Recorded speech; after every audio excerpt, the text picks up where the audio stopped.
Magkakaibigan mula Israel, masayang sinalubong ang pag-uwi ng kanilang kaibigan na naging hostage ng Hamas.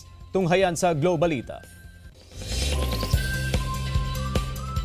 Sa Israel, masayang sinalubong ng kanilang mga kaibigan ang magkapatid na binatilyo edad 12 at 16 matapos i-hostage ng Hamas sa Gaza.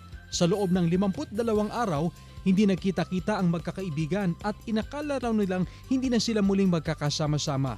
Kaya laking pananabik nila ng muling magbanding. Sa ngayon, ayon sa Israeli government, may hawak pang 184 hostages ang Hamas. Labis ang tuwa at pasasalamat ng 41 manggagawang ito matapos ma-rescue at makalabas sa gumuhong tunnel sa India. Bahagi ang tunnel ng National Railway Project ng India, kaya laking pasasalamat ng lahat na buhay sila, na nakalabas at nakabalik sa pamilya.